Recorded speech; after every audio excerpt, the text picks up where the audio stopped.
ॐ सहना भवतु सहनौ भुनक्तु सह वीर्यं करवावहै तेजस्विनावधीतमस्तु मा विद्विषावहै। ॐ शान्ति शान्ति शान्तिः। ॐ पूर्णमदः पूर्णमिदं पूर्णात् पूर्णमुदच्यते पूर्णस्य पूर्णमादाय पूर्णमेवावशिष्यते। ॐ शान्ति शान्ति शान्तिः। श्रुतिस्मृतिपुराणानाम् आलयं करुणालयं नमामि भगवत्पादं शङ्करं लोकशङ्करं शङ्करं शङ्कराचार्यं केशवं बादरायणं सूत्रभाष्यकृतौ वन्दे भगवन्तौ पुनः पुनः। ईश्वरो गुरुरात्मेति मूर्तिभेदविभागिने व्योमवद्व्याप्तदेहाय दक्षिणामूर्तये नमः। ॐ पार्थाय प्रतिबोधितां भगवता नारायणेन स्वयं व्यासेन ग्रथितां पुराणमुनिना मध्ये महाभारतम् अद्वैतामृतवर्षिणीं भगवतीम् अष्टादशाध्यायिनीम् अम्ब त्वामनुसन्दधामि भगवद्गीते भवद्वेषिणीम्। यं ब्रह्मा वरुणेन्द्ररुद्रमरुतः स्तुन्वन्ति देव्यैस्तवैः वेदैः साङ्गपदक्रमोपनिषदैः गायन्ति यं सामगाः ध्यानावस्थिततद्गतेन मनसा पश्यन्ति योगिनः यस्याहन्तन्न विदुःसुरासुरगणाः देवाय तस्मै नमः। मनुष्याणां सहस्रेषु कश्चिद्यतति सिद्धये यततामपि सिद्धानां कश्चिन्मां वेत्ति तत्त्वतः। भूमिरापो नलो वायुः खं मनो बुद्धिरेव च अहंकार इति यं मे भिन्ना प्रकृतिरष्टधा अपरेयमितस्त्वन्याम् प्रकृतिं विद्धि मे पराम्। जीवभूतां महाबाहो ययेदं धार्यते जगत् एतद्योनीनि भूतानि सर्वाणीत्युपधारय। अहं कृत्स्नस्य जगतः प्रभवः प्रलयस्तथा।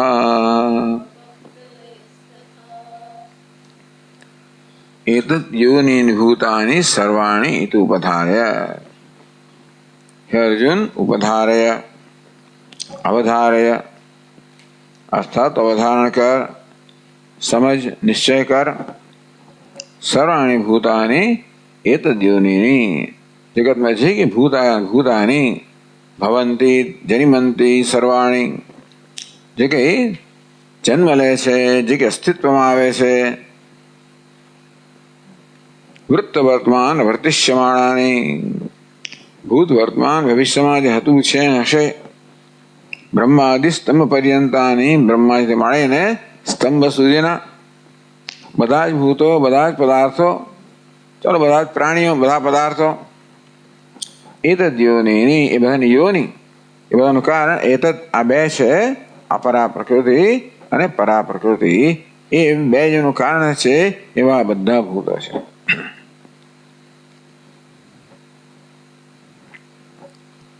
હવે આપણે 403 પાન પર છે.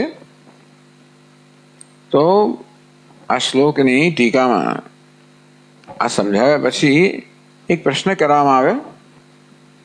નનુ તત્ પ્રકૃત્યોરેવ જગત કારણત્વે, ભગવાન એતદ યોનિની, આપના કહેવા પ્રમાણે આપની પરા પ્રકૃતિ જે અચેતન છે, પરા પ્રકૃતિ જે ચેતન છે, જેને ટીકાકારે કહ્યું ક્ષેત્ર અને ક્ષેત્રજ્ઞ જેનું લક્ષણ છે એવી પ્રકૃતિ. ક્ષેત્ર એટલે કે પ્રકૃતિ, અષ્ટધા, પંચમહાભૂત, મન, બુદ્ધિ, અહંકાર, સ્થૂળ અને સૂક્ષ્મ, વ્યષ્ટિ અને સમષ્ટિના સ્તરની બનેલી આ પ્રકૃતિ. અને એમાં પ્રતિબિંબિત ચૈતન્ય જે એને ચેતનવંતી બનાવે છે, અને એ રીતે જે સમગ્ર જગતનું સર્જનનું ધારણ કરવાનું કારણ છે, એને જ ભગવાને પરા પ્રકૃતિ કહી. એને ક્ષેત્રજ્ઞ કહેવાય, જીવ કહેવાય, ચિદાભાસ કહેવાય, આ પ્રકૃતિમાં પ્રતિબિંબિત ચૈતન્ય કહેવાય, અને ભગવાને પોતાની પરા પ્રકૃતિ કહે છે. એટલે આ બે ના સંયોગથી સમગ્ર જગતનું સર્જન થયું. જેમ 13મા અધ્યાયમાં કહેવામાં આવ્યું, યાવત સંજાયતે કિંચિત સત્વમ સ્થાવર જંગમમ ક્ષેત્ર ક્ષેત્રજ્ઞ સંયોગાત. તેમ કહેવામાં આવ્યું કે જગતના સ્થાવર જંગમ જે કંઈ વસ્તુ ઉત્પન્ન થાય છે એ બધી ક્ષેત્ર અને ક્ષેત્રજ્ઞ સંયોગથી છે. અર્થાત પ્રત્યેક પદાર્થમાં આપણને આ બે પ્રકૃતિ જોવા મળે. કઈ બે પ્રકૃતિ? આજે સ્થૂળ છે અથવા અષ્ટધા પ્રકૃતિ છે, અને બીજી એમાં રહેલી અસ્થિ ભાતિ પ્રિય એનું પ્રતિબિંબ કહો. અસ્થિ ભાતિ પ્રિય અધિષ્ઠાન છે, એ પ્રતિબિંબિત થાય નામ રૂપમાં, ત્યારે નામ રૂપ પણ આ પ્રકારે અસ્તિત્વ ભાનત્વ પ્રાપ્ત કરે. આમ જે કઈ વસ્તુ આપણે જોઈએ છે છેવટે એમાં આપણને આ બે પ્રકૃતિ છે એનો ખેલ દેખાય, બે પ્રકૃતિનો સંયોગ દેખાય. યયેદમ ધાર્યતે જગત, આ ચેતન માટે, ક્ષેત્રજ્ઞ માટે, જીવ માટે કહેવામાં આવ્યું કે જે જગતને ધારણ કરે છે. વ્યક્તિગત સ્તરે આ ઉપાધિ જે અપરા પ્રકૃતિ છે એને ચેતનતા પ્રદાન કરીને ધારણ કરે છે, અને પોતાના કર્મથી છેવડા જગતને ઉત્પન્ન કરે એને પણ ધારણ કરે છે એમ કહ્યું. તો ભગવાન તત્ પ્રકૃત્યો એવ જગત કારણત્વે, આપના કહેવા પ્રમાણે આપણે બે પ્રકૃતિ છે, અપરા પ્રકૃતિ અને પરા પ્રકૃતિ, એ બે જે જગતનું કારણ છે એમ આપ કહો છો. એતદ યોનિની ભૂતાની, બધા જ ભૂત છે, બધા પદાર્થો છે, એના આ બે કારણ છે. અર્થાત આ બે કારણ મળીને બધી વસ્તુ ઉત્પન્ન કરે છે. તો પણ શાસ્ત્રમાં શું કહ્યું છે? યતો વા ઇમાની ભૂતાની જાયન્તે યેન જાતાની જીવંતી યત પ્રયંતી અભિસંવિશંતી તદ વિજિજ્ઞાસસ્વ તદ બ્રહ્મેતિ. તૈત્રીય ઉપનિષદમાં કહેવામાં આવ્યું કે બ્રહ્મ છે જેમાંથી સમગ્ર જગત ઉત્પન્ન થાય છે. ઉત્પન્ન થયેલું જન વડે આધાર પામે છે, સ્થિર થાય છે, જાળવવામાં આવે છે, અને જે અંતમાં જઈને મળીને એક થઈ જાય છે. આમ ઉપનિષદમાં બ્રહ્મને, પરમાત્માને જગતનું કારણ બતાવવામાં આવ્યું.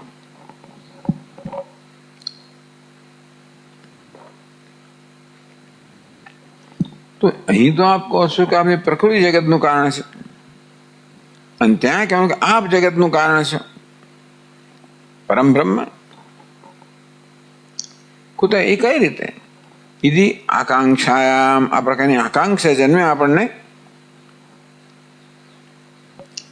તત્કાર્યમ યત જગત જનનમ તન્મત કાર્યમેવ ભવતી. ભગવાન કે આ પ્રકૃતિનું કાર્ય છે ને એ મારું જ કાર્ય સમજવાનું. જગતને જન્મ આપવો વગેરે જે એતદ્યોનિની ભૂતાની આ બે પ્રકૃતિ મળીને સમગ્ર જગતને જન્મ આપનાર છે મેં જે કહ્યું એ રીતે બંને પ્રકૃતિને જગતનું કારણ કહ્યું એને તારે એ પ્રકૃતિ કારણ છે એટલે હું જ કારણ છું એમ સમજવું. મદ વ્યાપ્ત્યા ખલુ તયો જગત જન શક્તિ. આ બે પ્રકૃતિ ક્યારે પોતાનું કાર્ય કરી શકે? જ્યારે હું એમનામાં વ્યાપેલો હોઉં ત્યારે. અધિષ્ઠાન રૂપે હું એમને સત્તા સ્ફૂર્તિ પ્રદાન કરનારો હોઉં. અસ્થિ ભાતિ પ્રિય અધિષ્ઠાન રૂપે જ્યારે હું એમને સત્તા સ્ફૂર્તિ પ્રદાન કરનારો હોઉં ત્યારે જ આ બે પ્રકૃતિ પોતાનું કાર્ય કરવાની શક્તિ પ્રાપ્ત કરે છે. તયો જગત જન શક્તિ ન તો કેવલયો. હું જ્યારે વ્યાપ્ત થઉં, હું પ્રતિબિંબિત થઉં, હું ચિંતનવંતી બનાવું ત્યારે પ્રકૃતિમાં અચેતનમાં માયામાં પણ આ બધો વિકાર પામીને જગત રૂપી વિકાર પામવાની ક્ષમતા તો જ એમાં આવે જ્યારે હું એને ચેતનવંતી બનાવું ત્યારે. નતું કેવલયો. મારા સિવાય બંને પ્રકૃતિ કેવી છે? કશું કરવા સમર્થ નથી. યથા જીવ વ્યાપ્યા દેહસ્ય પુણ્ય પાપ ક્રિયા કારણ શક્તિ તો કેવલ જ છે. જેવી રીતે આ દેહ છે ને કર્મ કરે છે, પુણ્ય કર્મ કરે, પાપ કર્મ કરે, બધું કરે. ક્યારે?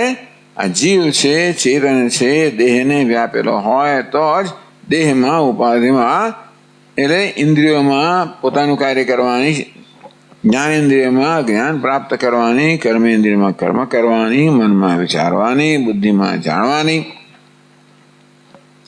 આજે અષ્ટદા ચેતન પ્રકૃતિ છે એ ક્યારે પોતાનું કાર્ય કરી શકે? જ્યારે ચેતન વડે વ્યાપ્ત હોય ત્યારે. યથા જીવ વ્યાપ્યા દેહસ્ય પુણ્ય પાપ ક્રિયા કરણ શક્તિ. દેહ કર્મ કરે છે એ શક્તિ ક્યાંથી પ્રાપ્ત કરે છે? ચેતનમાંથી. તો કેવલ જ છે. અને આ જેને પરા પ્રકૃતિ કઈ જીવ એ પણ શાની ચેતનતા પ્રાપ્ત કરે? પરમાત્મામાંથી. એમ કહેવાય કે પરમાત્મા આ જીવને પરા પ્રકૃતિને ચેતનવંતી બનાવે. એ દ્વારા અપરા પ્રકૃતિ છે જે અચેતન છે એને પોતાનું કર્મ કરવાની ક્ષમતા પ્રદાન કરે. એ રીતે ભલે પરમાત્મા સીધે સીધું જગતનું કારણ ન હોય, ચૈતન્ય પરમાત્માની સંધિ માત્ર છે. બંને પ્રકૃતિઓ છે એ પોતાનું કાર્ય કરવાની ક્ષમતા પ્રાપ્ત કરે છે. એ રીતે ભલે સીધે સીધા અર્થમાં એમ કહેવાય કે બે પ્રકૃતિ પરમાં આ જગતનું કારણ છે. કેવું કારણ છે? વિકારી કારણ છે, પરિણામી કારણ છે. બંને પ્રકૃતિ ક્યારે પોતાનું કાર્ય કરી શકે? પરમાત્માની ચૈતન્યની સન્નિધિમાં.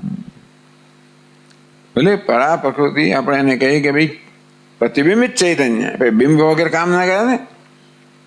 આમ પરમાત્મા બિંબ ચૈતન્ય છે જે પ્રકૃતિમાં પ્રતિબિંબિત થાય. એ પ્રતિબિંબને પરા પ્રકૃતિ કહેવામાં આવે. અને જેમાં પ્રતિબિંબિત થાય અપરા પ્રકૃતિ. અંતેથી આ બે પ્રકૃતિ સ્વતંત્ર કારણ નથી, મારે કારણે કારણ છે. ન કેવલ છે. તથાત્વે તસ્યવ સ્વર્ગાદિ ભોગ. એમ કહે છે કે એકલો દેહ જ જો ખરેખર તો પાપ પુણ્યનું કારણ હોત તો આ દેહને સ્વર્ગ વગેરેનો અનુભવ કરવો પડે હોત. તો નથી થતો. અનુભવ કરનારો જીવાત્મા છે. કાર્ય દેહ કરતો જણાય છે ને, પણ જીવાત્મા ચેતનતા પ્રદાન કરે ત્યારે દેહ કાર્ય કરે. એટલે ખરેખર તો ચેતન જ કર્મ કરતો હોય છે, એ જ ભોગતા બનતો હોય છે.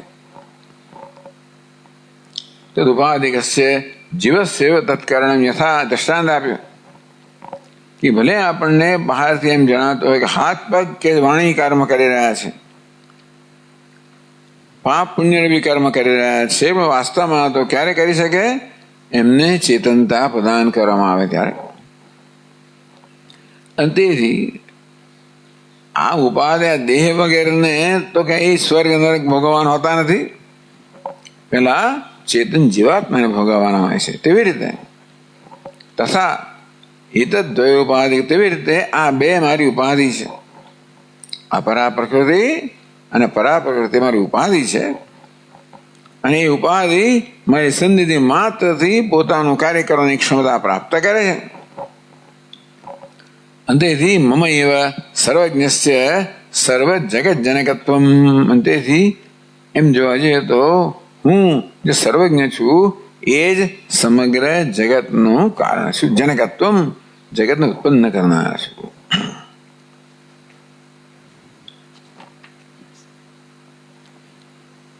એટલે કહે છે યત સો કામત બહુશ્યામ. બાજુ તૈત્રીય ઉપનિષદમાં વાક્ય અહીં ઉદ્ધૃત કરવામાં આવ્યું. ત્યાં સર્જનની પ્રક્રિયામાં કહ્યું સો કામત બહુશ્યામ પ્રજાય.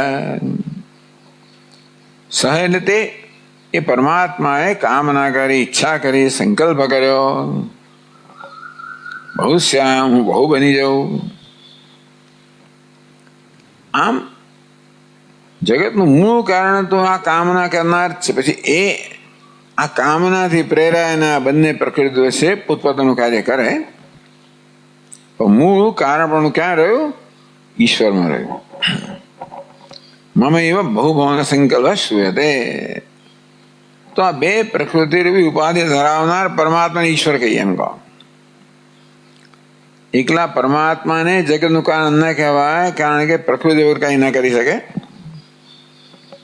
એકલી પ્રકૃતિને જગતનું કારણ ન કહેવાય, કારણ કે પરમાત્માની સન્નિધિ વગર એનામાંથી શક્તિ પ્રાપ્ત કરાવે ન કરી શકે. એટલે આ બે ઉપાધિ ધરાવનાર પરમાત્મા, જેને આપણે ઈશ્વર કહીએ, એ મુખ્ય અર્થમાં જગતનું કારણ છે. મમ એવ બહુભવન સંકલ્પ શ્રૂયતે. સો કામયત, ઈશ્વર કામના કરી, બહુશ્યામ, બહુ બની જાઉં. તેથી ભગવાન કે મને જ બહુ બનવાના સંકલ્પનો કરતા બનાવ્યો, વર્ણવ્યો.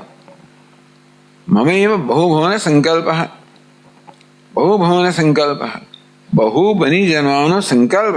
બહુશ્યામ, બહુ બની જવું. કોણ? સ એટલે પરમાત્મા એ કે એ હું આ બહુ બનવાનો સંકલ્પ કરનારો છું. એ પ્રકારે ત્યાં શાસ્ત્રમાં વર્ણન કરવામાં આવ્યું. તત અહમેવ સર્વ જગત કારણ, માટે હું જ આ સમગ્ર જગતનું કારણ છું. આ બે પ્રકૃતિ ઉપાધિ ધરાવનાર પરમાત્મા હું જગતના સર્જનનું, જગતનું કારણ છું. એટલે શ્લોકની બીજી પંક્તિમાં કહેવામાં આવ્યું અહમ કૃષ્ણસ્ય જગત પ્રભવ પ્રલયસ્તથા. 404 પાન પર છે. આપણે બીજી પંક્તિમાં ટીકાકાર સમજાવે કૃષ્ણસ્ય જગત. શ્લોકની બીજી પંક્તિ સમજાવતા કહે છે અહમ કૃષ્ણસ્ય જગત. કૃષ્ણસ્ય એટલે સમગ્ર, સમગ્રસ્ય, પૂરેપૂરા જગતનો. એટલે કહે છે સ્થૂલસ્ય સૂક્ષ્મસ્ય કારણસ્ય છે સર્વસ. કૃષ્ણ એ સર્વસ્ય, સમગ્ર જગત. સમગ્ર જગત શું શું આવી જાય? સ્થૂલસ્ય, સ્થૂળ જગત આવી જાય. સૂક્ષ્મસ્ય, સૂક્ષ્મ જગત આવી જાય. કારણસ્ય, કારણ જગત આવી જાય. આપણા વ્યક્તિત્વમાં જેવી રીતે આ સ્થૂળ ઉપાધિ છે, સ્થૂળ શરીર છે, સૂક્ષ્મ શરીર છે, કારણ શરીર છે, તેમ સમષ્ટિ સ્તરે પણ સ્થૂળ શરીર છે, સૂક્ષ્મ શરીર છે, કારણ શરીર છે. એ બધું જ કૃષ્ણ છે. સમગ્ર જગતના ઉત્પત્તિ માટે કૃષ્ણ પ્રભવ. અહમ કૃષ્ણસ્ય જગત પ્રભવ. હું કૃષ્ણસ્ય અર્થાત સમગ્ર જગતનો પ્રભવ છું અને પ્રલય છું. તો અહીંયા પ્રભવ અને પ્રલય બે શબ્દો આ ટીકાકાર સમજાવે છે. પ્રભવ શબ્દ સમજાવે છે પ્રભવતી અસ્માદિ પ્રભવ. જેમાંથી પ્રભાવ થાય છે એને પ્રભાવ કહેવાય. કઈ રીતે તમે આ સમાસ છે એને સમજાવો છો? તો આ છે બહુવ્રીહી સમાસ. પ્રભવ, પ્રભવતી અસ્માદિ પ્રભવ, જેમાંથી પ્રભાવ થાય છે અર્થાત જેમાંથી ઉત્પન્ન થાય છે, જે જગતનું મૂળ છે, જેમાંથી સમગ્ર ઉત્પન્ન થાય છે એને પ્રભવ કહેવામાં આવે. જેવી રીતે બધા ઘડાઓ શેમાંથી ઉત્પન્ન થાય? માટીમાંથી. તો માટીને ઘડાઓનું પ્રભવ કહી શકાય. પ્રભવતી અસ્માદિતિ પ્રભવ. માટી કેવી છે? જેમાંથી બધા ઘડાઓ અને બધા પાત્રો ઉત્પન્ન થાય છે, તેથી માટીને પ્રભવ કહી શકાય, ઉપાદાન કારણ. એટલે ભગવાન જ્યારે કે આ શ્લોકની બી પંક્તિમાં અહમ કૃષ્ણસ્ય જગત પ્રભવ, હું સમગ્ર જગતનો પ્રભવ છું, ઉત્પત્તિ સ્થાન છું, અર્થાત ઉપાદાન કારણ છું. માટી કે હું આ સર્વ ઘડા વગેરે પાત્રોનું ઉત્પત્તિ ઉદ્ભવ સ્થાન છું, પ્રભવ છું, ઉપાદાન કારણ છું. પછી આગળ તથા પ્રલયસ્ય અહમ કૃષ્ણસ્ય જગત પ્રભવ પ્રલયસ્તથા, પ્રભવ છું અને વળી પ્રલય પણ છું. પ્રલય શબ્દનો અર્થ જરા જુદી રીતે આપે છે. આમ તો પ્રલીયતે અસ્મિન પ્રલય એમ કહેવાય. પ્રભવતી અસ્માત જેમાં જ ઉત્પન્ન થાય ને પ્રભવ કહેતા હો, તો જેમાં લીન થાય ને પ્રલય કહેવામાં આવે, તો બંનેનો અર્થ ઉપાદાન કારણ જ થાય. કે છેવટે વસ્તુ જેને પોતાના ઉપાદાન કારણ લીન થઈ જાય ને, અહીં અર્થ જરા જુદી રીતે આપે છે. ઉપસર્ગ વશાત પ્રલીયતે નિષ્પાદ્યતે અનેનિધિ પ્રલય.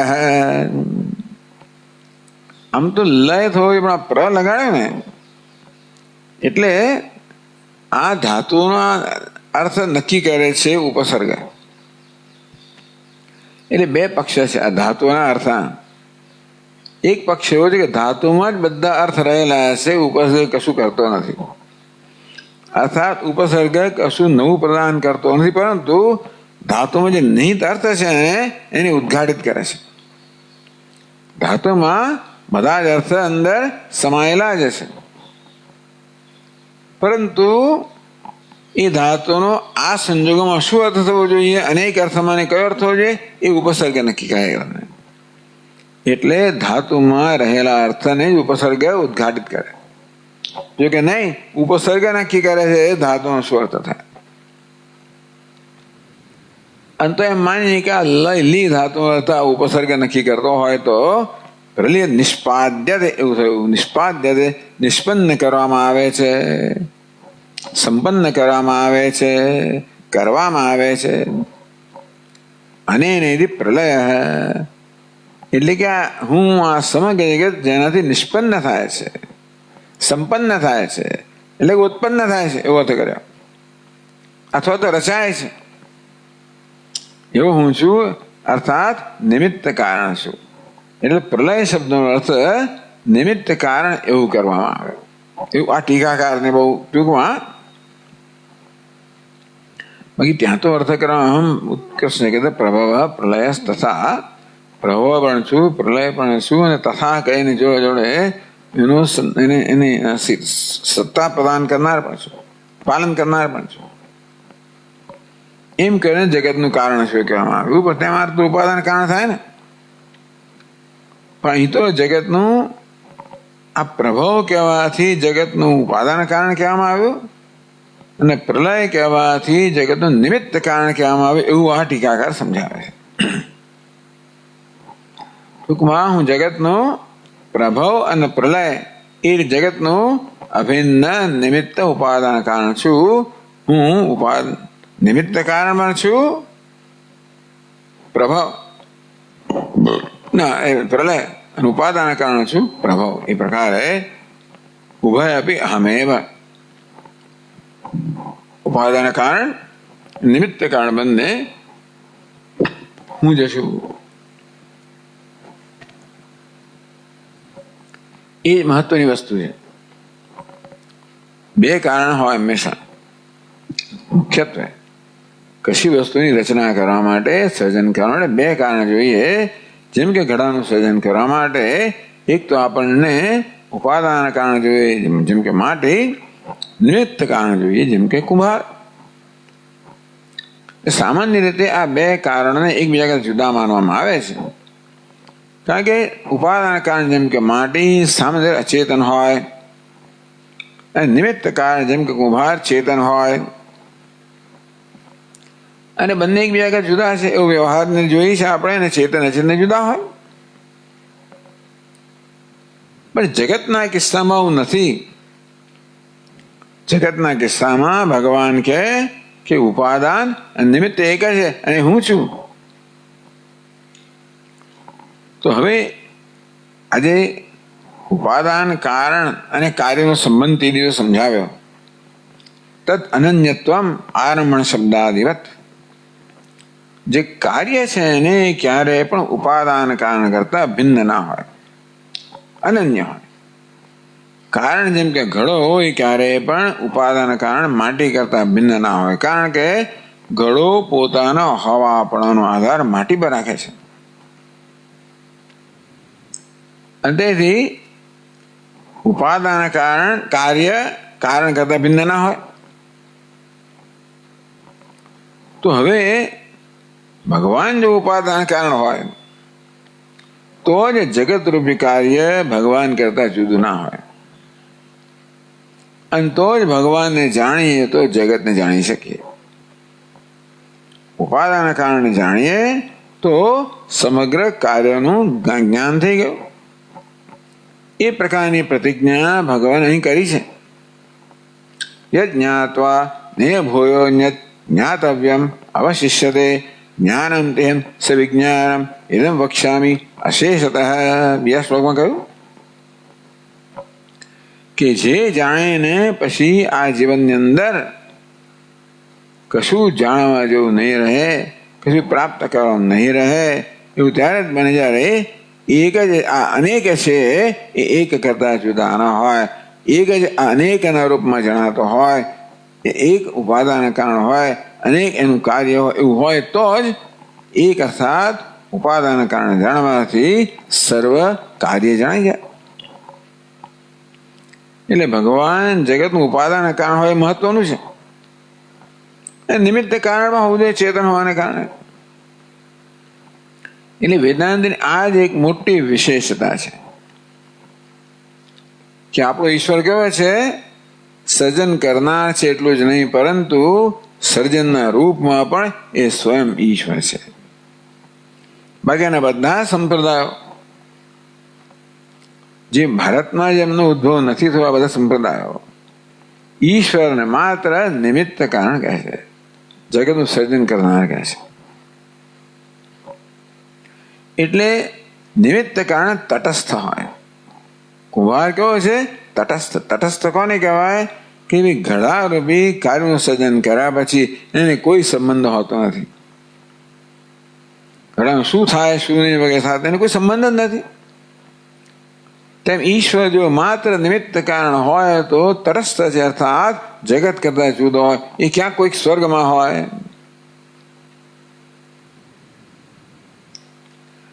અને પછી શું છે કે એણે જગતનું સર્જન કર્યું તો ઘણા પ્રશ્નો ઉપસ્થિત થાય. પાછા એ કોઈ સંપ્રદાયો કર્મના સિદ્ધાંતને સ્વીકારતા નથી. એટલે ઈશ્વરે જગતનું સર્જન તો કર્યું એમ કે, પણ શા માટે આ પ્રકારે સર્જન કર્યું એનો કોઈ ઉત્તર નથી. બસ એ તમને પ્રેમ કરે છે. God loves you. તમારે જે કરવું એ કરે, ગોડ લવ્સ યુ. શ્રદ્ધા રાખો. એટલે ઈશ્વરને આ પ્રકારે માત્ર નિમિત્ત કારણ કેવો તો આપણા શાસ્ત્રમાં કહે કે વૈષમ્ય નરગુણ્ય. આ ઈશ્વરે વિષમ આવા જગતનું સર્જન કર્યું. કોઈકને એને સુખી બનાવ્યા, કોઈકને દુઃખી, કોઈ કારણ જ ના હોય. આપણે શું કહીએ, આ જગત આવું છે એનું કારણ શું છે? કર્મ કારણ છે. જીવોના પોતાના કર્મ કારણભૂત છે, જેને કારણે એમને આ પ્રકારે ઘડવામાં આવ્યા છે. આમ આર્કિટેક્ટ ભલે આપણું મકાન રચતો હોય, પણ એમાંય આપણી ઈચ્છા કારણ નિમિત્ત છે, કારણભૂત છે. આર્કિટેક્ટ માત્ર પોતાની ઈચ્છાથી સ્વતંત્ર ત્યાં નિર્માણ કરતો નથી, પરંતુ પોતાનો ગ્રાહક છે, એની જરૂરિયાત શું છે, ઈચ્છા શું છે, એ પ્રકારે નિર્માણ કરે. એ પ્રકારનું નિમિત્ત જોઈએ. એવું આપણે ચર્ચા કરી. ક્યાં કરી? કેનોપનિષદમાં. કે ઈશ્વર તો નિમિત્ત કારણ ખરો, પરંતુ આપણે વિવિધતા માટે કર્મ પણ જવાબદાર છે. કર્મ એ પરતંત્ર છે, સ્વતંત્રતા નિમિત્ત ના બને, પણ કર્મ નિમિત્ત તો જોઈએ, તો જ આ વૈવિધ્ય સમજાવી શકાય.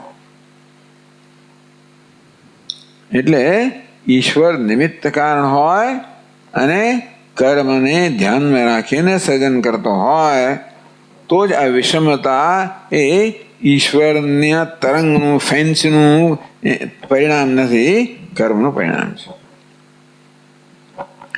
પણ આપણે તો શું કહીએ છીએ? એથી પણ આગળ જઈએ છીએ આપણે. ચાલો, ભલે ઈશ્વરે આપણા કર્મ પણ આપણું સર્જન કર્યું, તો શું? જો આ બધો ભેદભાવ સાચો હોત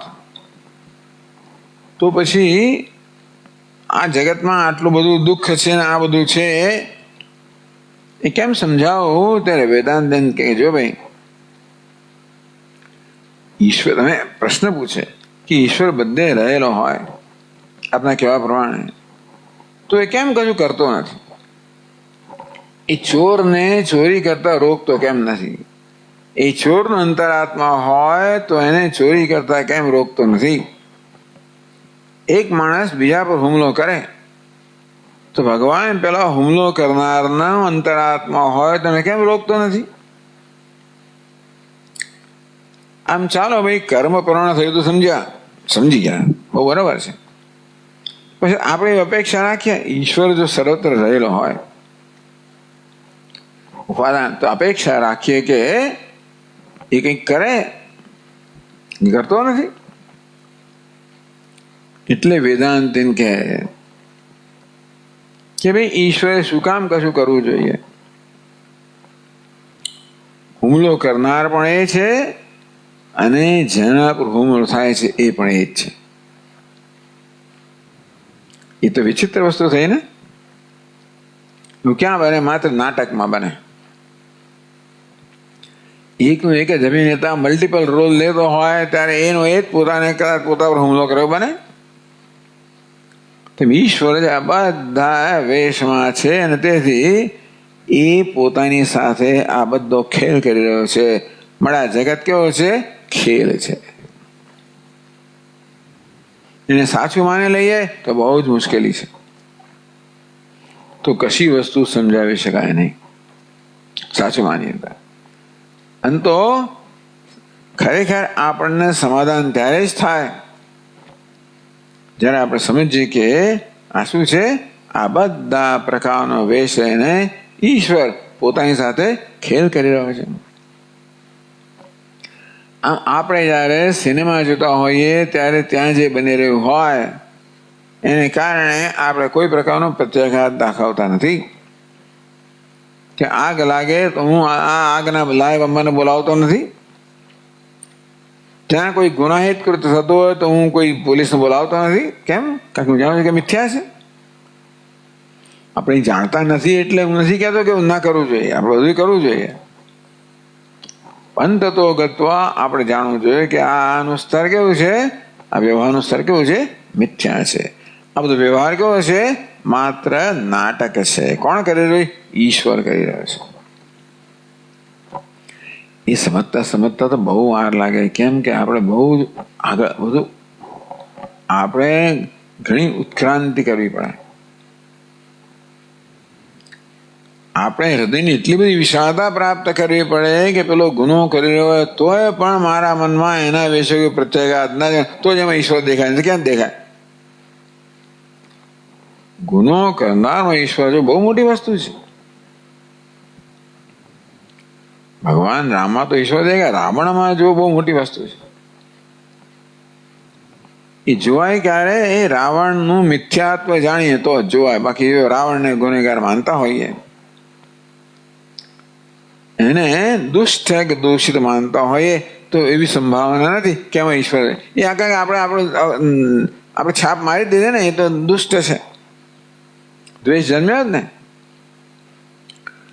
આમ જે છે એને સત્યતા આપીએ તો આપણામાં રાગ દ્વેષ જન્મે જ.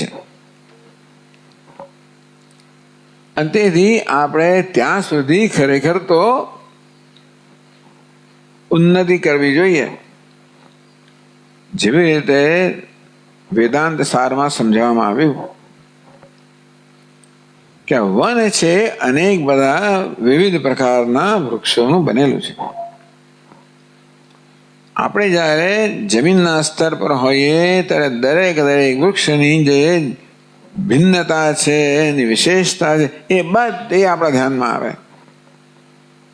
આ લીમડાનું વૃક્ષ છે, આ પીપળાનું છે, આ વડનું છે વગેરે. આપણે માત્ર જ્યારે કોઈક જેટ પ્લેનમાં બેસીને ઉપર જઈએ, 7 માઇલ 35,000 ફૂટની ઊંચાઈ જઈએ, પછી જોઈએ તો શું દેખાય? વન દેખાય. ત્યારે આપણને કે એક સાર્વત્રિક દ્રષ્ટિ પ્રાપ્ત થાય. અહીં કેવી છે? એક વ્યક્તિગત દ્રષ્ટિ છે જમીન પર. એને કારણે જે બધા ભેદભાવ છે, વિશેષતા છે, એ જ એકદમ મહત્વના બની જાય છે. પણ આપણે જયારે ઉપર ઉઠીએ ત્યારે ત્યાં એ સ્તર પરથી આ બધા વિશેષતાઓ વગેરેનું કોઈ મહત્વ કઈ દેખાતી જ નથી આપણને. એક વનમ એવું દેખાય છે. વન શું કહેવાય? બધા વૃક્ષોમાં જે સર્વસામાન્ય છે ને વન કહેવાય. એ સર્વસામાન્ય દર્શન કરવા માટે આપણે એ સ્તરે જવું પડે. તેવી રીતે આપણે દેહમાં અભિમાન ધરાવીને જ્યારે આ જગત સાથે વ્યવહાર કરી જોઈએ ત્યારે બધો ભેદભાવ છે એ વસ્તુઓ જ મહત્વની બને થાય છે. વિવિધતા છે, વિષમતા છે, ભેદભાવ છે, એ જ મહત્વનું બને અને એ રાગદ્વેષ જન્માવે છે. તો વિશેષતાઓને મહત્વ આપવાને કારણે આપણામાંથી પ્રત્યાઘાત જન્મવાનો જ છે. પણ એ બધામાં પંડિતા સમદર્શિન. પંડિતો કોને કહેવાય? વિદ્યા સંપન્ન બ્રાહ્મણમાં, ગાયમાં, હાથીમાં, કૂતરામાં, અરે ભાઈ ચંડાળામાં, બધામાં સમદર્શિના. એટલે શું? આ બધી વિશેષતા છે, વિષમતા છે, એનું કોઈ મહત્વ એમના મનમાં રહ્યું નથી. અને તો એ વિશેષતાને પાર કરીને એ સર્વમાં જે નિર્વિશેષ છે એના દર્શન કરી શકાય. એવું ક્યારે બને? પોતાની જે વિશેષતા છે એમાં પણ કોઈ અભિમાન ન હોય તો જ, અન્યની વિશેષતામાં અભિમાન ન હોય તો જ આપણે નિર્વિશેષના સ્તરે દર્શન કરી શકીએ. એ હકીકત છે. એ હકીકતનો લાભ મેળવવા માટે આપણે આ પ્રકારની ઉન્નતિ કરવી પડતી હોય છે, જેને વેદાંત શાસ્ત્રમાં સાધન ચતુષ્ટય સંપત્તિ કહેવામાં આવી, અંતઃકરણ શુદ્ધિ કહેવામાં આવી વગેરે. પણ આ વેદાંત શાસ્ત્ર કે આ મિથ્યા છે. લોકો કઈ સ્વીકારતા નથી, માનતા નથી. અને મિથ્યા તમે કહો છો? હવે આપણે આને મિથ્યા કહીએ ત્યારે જમીન પર ઉભા રહે નથી કહેતા. જમીન પર ઉભા રહીને બધી વિશેષતાઓ જયારે જોતા હોય ત્યારે આ માત્ર બધા વૃક્ષો એક જ છે એ બરોબર નથી ને, એવું નથી કહેતા. આપણે એ પ્રકારની દૃષ્ટિની વાત કરીએ છીએ, એક સાર્વત્રિક દૃષ્ટિ, કોસ્મિક, વૈશ્વિક. બધા પ્રકારની વિશેષતાઓ જેમાં દૂર થઈ ગઈ છે, નિવૃત્ત થઈ ગઈ છે, બાદ થઈ ગયો છે એમ કહેવાય.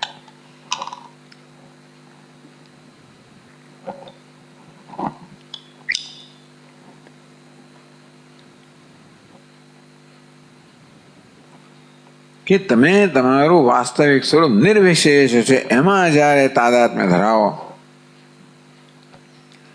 આપણે નિર્વિશેષ અને વિશેષ આ બંનેનો સંયોગ છીએ. નિર્વિશેષ છે એ પેલો પરમાત્મા છે, આ વિશેષ છે ને આ બે પ્રકૃતિનું બનેલું છે, એ સર્જન છે. એને સત્યતા આપવામાં આવે તો સ્વાભાવિક છે કે બીજા બધાની વિશેષતા મહત્વની બને છે. ક્લેશો ધિકતરસ્તેષામ અવ્યક્તાસક્ત ચેતસામ અવ્યક્તા હિ ગતિર્દુઃખમ દેહવદ્ભિ અવાપ્ય દેહવદ્ભિ. આ દેહમાં ઉપાધિમાં અહંભાવ ધરાવનાર માટે વ્યક્ત છે, નિર્વિશેષ છે, એની ઉપાસના કરવી અત્યંત કઠિન છે એવું ભગવાન કહો. પણ ન થયું નહીં. આમ આપણે જ્યારે આપણી પોતાની વિશેષતાથી ઉપર ઉઠીએ, એનો અર્થ ઊંચે ઉઠવું. ઉપાધિમાં જ અહંભાવ ધરાવ નથી કે જમીન પર હોવું ને જોવું બધું, ત્યારે શું દેખાય? વિશેષતાઓ દેખાય, ભેદભાવ દેખાય, અનેકતા દેખાય. સ્વાભાવિક છે. અને આપણે એને સત્ય માનીએ, ચાલો ભલે વ્યવહારને કહેવાય એટલે એના નિયમ પ્રમાણે આપણે વર્તવું જોઈએ, ના નથી. એના કોઈ પ્રશ્નને આપણે નકારતા નથી કે એને તુષ્કારતા નથી. પણ આ પ્રશ્નો ક્યારે ઉકેલ ના આવે, લાવવો જોઈએ વ્યવહારમાં. એટલે શું કહેવાય કે ભાઈ ચાલો કામ ચલાવ ઉકેલ આવે એટલે આપણે આગળ વધીએ. પણ આ કોઈ સમસ્યાનો અંતિમ ઉકેલ ના આવે. એક ઉકેલ બીજી સમસ્યા જન્મ આવે, એ ઉકેલ ત્રીજું જન્મ આવે. કારણ કે આ બધું એવું અંદર જટિલ બધું જોડાયેલું છે ને કે આ જ જવાબદાર છે ને પેલું નથી, બધું કહેવું બહુ મુશ્કેલ પડી જાય છે. પણ આપણે કરવું પડે, વ્યવહારમાં કરવું પડે. ન્યાયાધીશ હોય, કાયદો હોય, બધું કરવું જ પડે. પણ અંતતો ગત્વા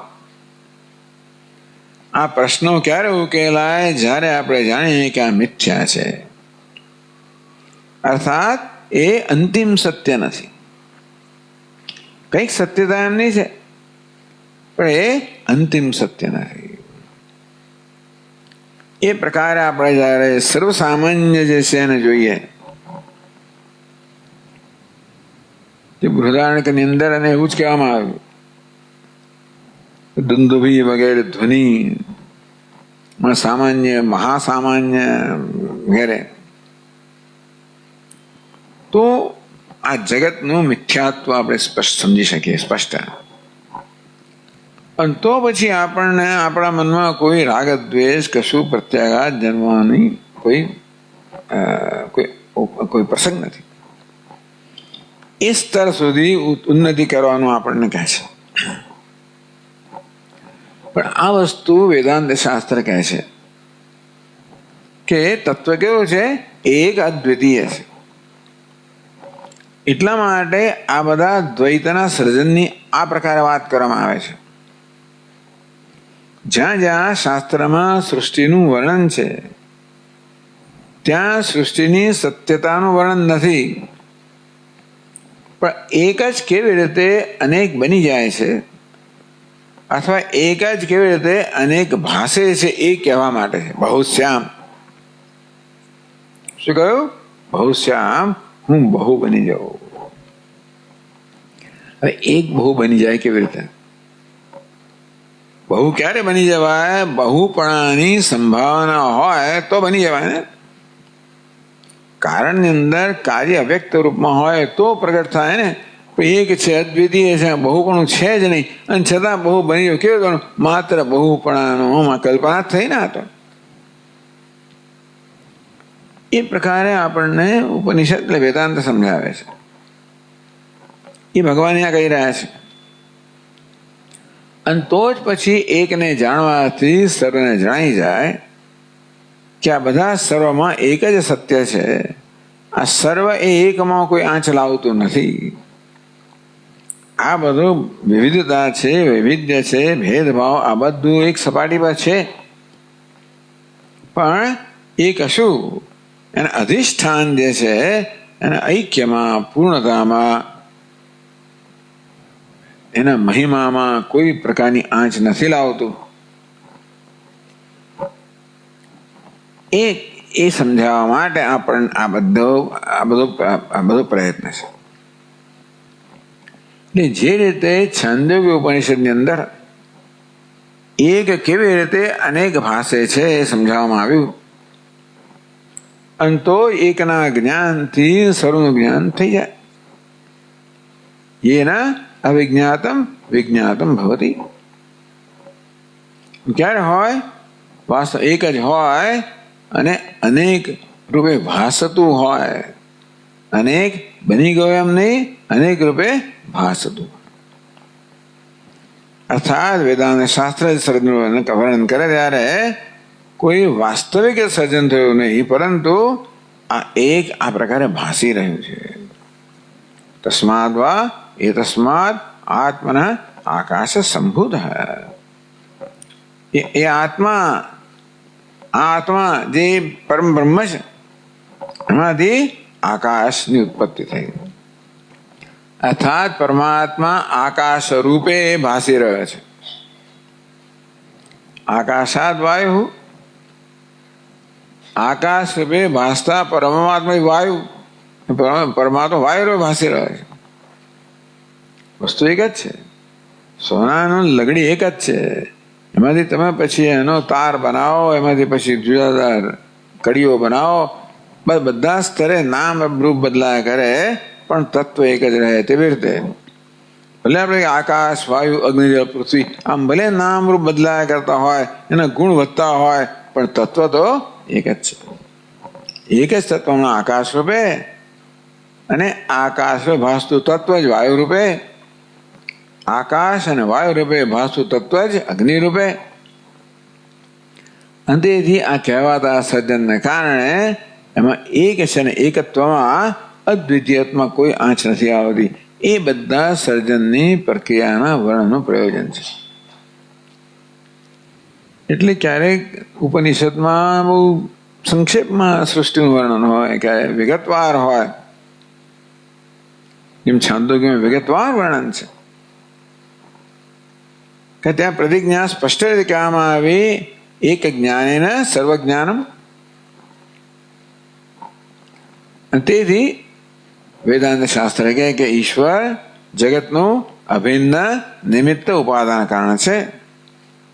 ઈશ્વર જગતનું ઉપાદાન કારણ છે અને તેથી જગતનું સર્જન કરનાર છે.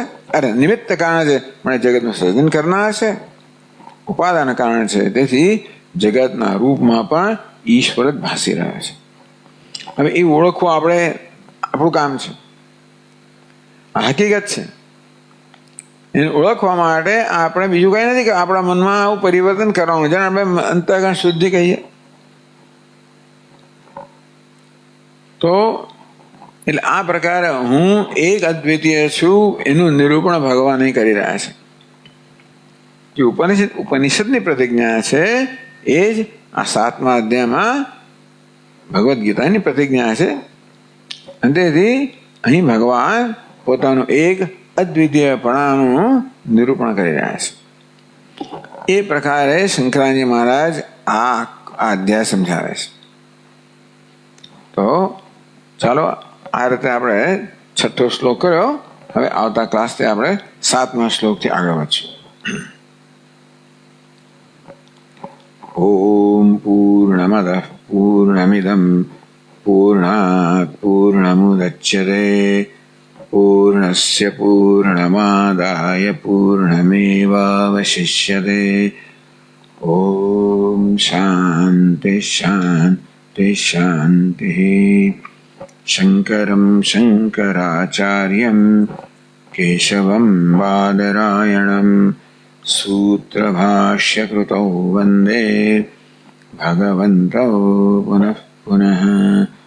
ઈશ્વરો ગુરુરાત્મેતિ મૂર્તિભેદવિભાગિને વ્યોમવદ્વ્યાપ્તદેહાય દક્ષિણામૂર્તયે નમઃ. ઓમ શાંતિ શાંતિ શાંતિ. હરિ ઓમ. શ્રી ગુરુભ્યો નમઃ. હરિ